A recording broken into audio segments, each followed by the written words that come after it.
So yeah, this is the match that I thought would have lasted.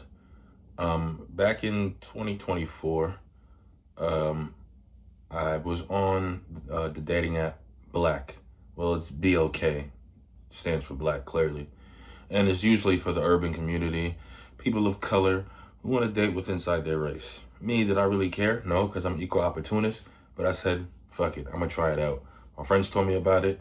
I never tried Tinder, but like I said, I usually try Hinge. Hinge is the best to me as of now.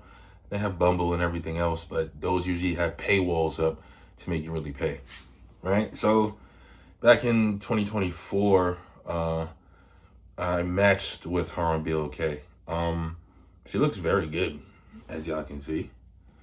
Um, yeah, everything was good, smooth conversations. Sorry guys, I don't have BLK no more, so I can't show you the conversation of me and her, what we had during BLK, but conversation was smooth, fast replies. It's not like, oh, she's waiting for me to hit her up and I wasn't waiting for her to hit me back. It's kind of smooth, easygoing, nice flowing conversation. Now, as y'all can see her picture, right? How old do you think she is? Some might say she's 28. Some might say maybe she's 30. Some might say she's 25. When I first seen her, I thought she had to be 28. So I remember how it has the name and then it has their age. And I was like, is that a type error? Is that your real age? She said, no, that's my real age. At the time of this recording, she's 37. She doesn't look it. So she drinks water and I guess, takes care of her skin. So that's good on her part. But it's time to talk about the match that I thought would have lasted. Um, so as the conversation flowed, I remember I was in my friend's crib at the time and he was with his girl and I saw my friend. I was like, oh, look who I'm talking to. So he was like, oh, nah, she looks good. So, I set up a date and I tell men this. When you set up a date, make sure you take a woman out to a place where you're comfortable with, where you've been before. Usually it's hard to explore new places with a new person on a date and you might not like the place too much or the food. So always take a woman where you experienced before and give her a new experience. Even if she did, experience it before, say a local steak restaurant, she's been there before. That's fine, but I don't advise taking her to places where you've never been because you might not like it and she might not like it. So that's just, a couple tips right there where you can use. So I usually take her to a spot where I work at. I'm not going to say too much information because I don't want niggas coming to my job, but I usually do security at a spot and I took her there because I didn't have to work. And I set it up smoothly where I made my friend, you know, um, do me a favor, picked her up from the BX. If y'all know what a BX is, that's where she's from. And, took her there. It was chilly because we went out winter time-ish. And we kicked it off well. Date went smooth. As y'all can see by this photo right here. It's a photo of us in the photo booth. Yes, I know I look bald there, but I wasn't. Hair was thinning really bad though. That's besides the point. So, me and Crystal meshed pretty good, It wasn't like a forceful relationship. Well, I should say during dating because didn't hit a relationship yet. So I was getting out of a rotation, you can say. Yes, it might sound bad to some, but I had a rotation of women that I were dating simultaneously. And yes, they did know about each other. And I did have a current relationship I was in and soon getting out of. And it was kind of taking up a lot of my time, you know? This is why they say, like look at Neo. He has a relationship with 3 women, polygamous relationship. Shouts out to him. I know a lot of men want to do that, but they don't have the resources to. If you want that, get your money up. Me personally, as a regular dude, that's not for me. And I am a one woman type of guy anyway. So I remember the first date I actually did take her to. That wasn't the first date. The first date I did take her to was we went to the gym. I remember I was using my ex-girlfriend's car to meet her in BX, and we did go to the gym together and had a nice workout session for legs. Um, I do like to push people when I work out, so I advise y'all don't work out with me. But that's besides the point. The second date was my job where I usually do security at sometimes. And, she enjoyed herself. And I usually ask women, are you allergic to anything? Why? Because it shows that you care. Plus, you don't want her to be allergic to something, you not know, take it to a spot, whatever they use in the ingredients, they put it in the food. She starts choking, she don't have an EpiPen, and she passes out on your watch. You don't want that. A whole bunch of shit they're gonna look at you like you did some shit. Always ask, are you allergic to something? Okay? And also, don't force them to drink on the first date. If they want to drink, they're a grown woman, but don't push like, oh, let's get drunk and you just me and shorty. I know a lot of dudes do that because they just want to smash. Take things nice and slow. I'm telling you this for a fact. With a sober mind, if she want to smash you, she gonna want to smash you drunk. So you don't need alcohol. So anyway, so those were the first 2 dates. Now I'm gonna skip a little bit because we were actually in a relationship. Like my previous one that I talked about was 5 years ago. We were in a relationship, the chemo one. If you didn't watch it, go check it out now. And the rest of the women that I've talked about, some I just dated, wasn't an exclusive relationship, but the other ones were exclusive relationships. So with Crystal, this is why I said the match that I thought would have lasted, we were actually in a relationship. So how things went between me and her was smooth, like I said before. So I'm a fast forward. So she was a flight attendant. She's not a flight attendant no more. So she had to, travel here and there. Yes, I know what some people might say about flight attendants, nurses and stuff like that. I'm well aware. I know, trust me. That's why the vetting process is very important, and I was definitely doing that. So no red flags stemmed up with me and her. Everything was good. She did hold some type of grace with me as far as I was fighting at the time, and she managed to fix the schedule. I remember she was in, what was it, Iceland or Greenland? I forgot. It's not ringing a bell, but she told like the people like, yo, I need to get home. She all said like, oh, it's an emergency, somebody in our family's dying, just to make it to my fight. So I appreciate her for that, and she did well. You know what I'm saying? On that part. So thank you. So she did make it to my fight, and she was sick on top of that. So shout out to her. I like to give, compliments to women that I've dated and exes and stuff like that. I'm not saying all of them bad. I'm pretty sure I've done some fucked up, dumb shit as a dude. Yeah, of course, I could right my wrongs. I'm very stubborn. But yeah, I'm always gonna say, give compliments to who needs it, appreciation to who needs it. So I appreciate that from her, and I'll never forget that. So as time went on, unfortunately, she has to take I think it's called a recurrent, a test for the flight attendant. So they got to make sure like you still know your shit, just in case some shit go down. Flight attendants have a lot of responsibilities. So she ended up losing that job because she ended up failing the test. Unfortunately, she was stressed out, sad. That was her passion. She worked real hard for it.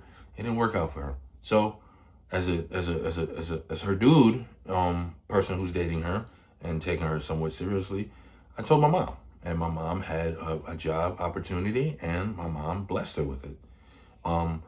Not making the same amount, but making very close to what she was making as a flight attendant. So she was very happy and appreciative.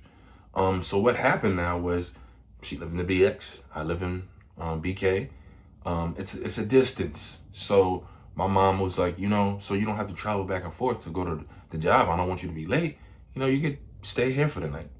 So one night led to 2 nights, and 2 nights led to a week, and a week led to a month, and then a month led to her basically living here. So we established a relationship pretty fast but she did know, I had to cut off my loose ends because I do think as men, if you really like a woman and she's giving you reciprocity and she's showing that, hey, I want you and you want her, I do agree that you gotta kick your hoes to the side. Some men be like, nah, save your hoes and everything like that. Granted, everybody has their reasons, but me personally, if I'm in a relationship, I don't see the point of me having that. You know what I'm saying? Now, it's different if I establish that with the woman and say, hey, listen, I want to have my things on the side, and she know, and she says, okay, I'm okay with it. I just don't want to see it. Boom, you do it. She's not that type of woman. She didn't want that shit. So I said, all right, respect. Now all women gonna agree to it. You could be a multi-millionaire. Some of them still not gonna agree to that shit. So that's whatever. That's besides the point. So now, my mom hooked up with the job. She's basically living here now. I remember when I used my mom's car and got some clothes from BX for her, came back over here and everything was good. Now, like I said in the video with Kima, don't live with your girl, right? Now, this is the other way around. Clearly, she's in my mom's crib with me. It's a big enough house, 3-bedroom, enough room. But I should have thought better, but at the same time, I still wanted to help her. Should I have kept it at a distance? Yeah, sure, I could have.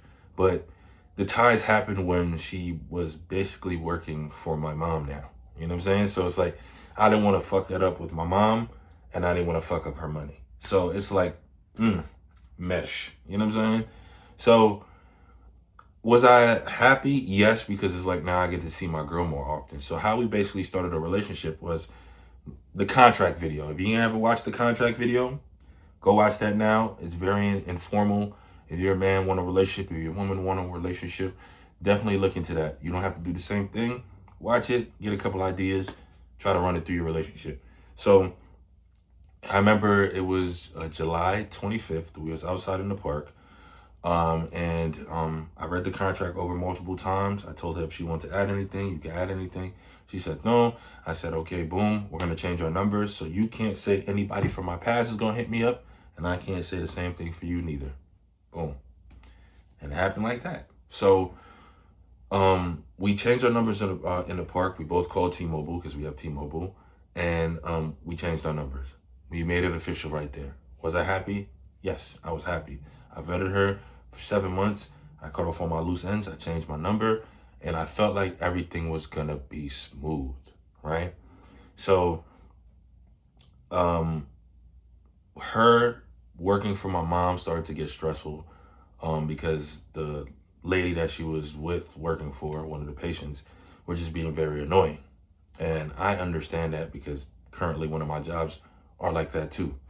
So I did understand. So every now and then I'll make sure we, plan a date, go out, have fun, do something, and keep the relationship alive, So there was certain points of the relationship where we would argue, but it wouldn't be anything serious, It wouldn't be like, oh, fuck you, bitch, and I'm gonna kick your ass out. I don't see myself doing that unless the woman gets really disrespectful, especially in my mom's house. I think arguments are meant to be had in relationships, but boundaries are not meant to be crossed. So there was a boundary that was crossed, but that's going to be in part 2. This is just an introduction. I'm just warming y'all up. I'm just giving you guys just a little baseline of how me and Crystal met and how the relationship was. The relationship did end 6 months. So I knew her for, you could say, a year and 2 months because I vetted her for 7. We got in a relationship, exclusive relationship, contract was signed, and we were together for 6 months. Now, like I said before, she was cool with my mom. She was cool with both of my sisters. She was cool with my niece. And when my sister had the dog, when my sister used to live in the house, boom. So she had my sister to talk to as a woman her same age. She had dog for emotional support. And she had my niece just, to play with. I did meet her family. I met her father. I met her sister. I met her brother. They're all cool peoples. Cool. Very welcoming. I remember November when my son was here, went over to her sister's house, and family was just amazing. I remember meeting them for the first time for her father's birthday dinner. Genuine dude. He was like, I heard you do MMA, and he went to see my fights, and he was talking to me, and conversation just flowed. Everything was smooth. So that's why I tell people, always when you vet the woman for a long-term relationship, make sure you vet the family too. And the family was great. I didn't mind not being a part of this family. Brother was respectful, hardworking. Father was a decent man. The mom, I never met the mom. come to think about that. So, not to speak too much and give her information, but the mom is not well. She don't have cancer or anything like that. So the mom can, attend the dinner. But yeah, I never got to meet the mom. But unfortunate. But hey, that's what it is. So the family is decent. Like most families who, speak to each other on a regular. And she was decent, so I thought. So we did have deep conversations about like future endeavors. Plus she's older, she wanted to have kids, and we kind of wanted to not rush, but speed things up a little bit. Because me being right now 33, gonna be 34 soon, and her being 36 at the time when we were in a relationship, she kind of wanted to speed up the process because older women usually have hard times and getting pregnant the older they are. Not, you know, it's unfortunate geriatric pregnancy, but it happens. Yes, you might say, I know somebody who got pregnant at 50. I'm speaking generally. So we did talk about marriage. We did talk about having kids, but I said we have to get to the financial spot where, we're not in my mom's house and, we have our own and we could, move forward with this relationship, take it to the next step. Unfortunately, it didn't happen the way I thought it would. And I'm going to tell you the rest in part 2. I'm sorry, guys, I have to cut it short. I'm sorry, guys. But keep liking, keep subscribing if you're new to this channel, because I do talk about my personal dating life. But part 2 is going to be the detailed video on what transpired to us not being together. And yes, cheating happened. It's not extreme physical cheating, but it was a boundary that was crossed, unfortunately. And you may think it happened from my part. You might think it happened from her part. Who knows? But I'll let y'all know in part 2. So like, subscribe, comment, share these videos, get the likes up, push this in the algorithm, support your boy. I don't know if y'all know about the whole YouTube thing, February 1st, 2027. I got to do more work now. I got a regular life. I'm doing work and I got to do YouTube. So support me. I think I'm at 505 subscribers. Give me 10,000 and it's going to be much easier making videos like this. And then I'll expose some other dating experience I had, much more juicy. So yes, part 2 is coming. Sit tight and thank y'all.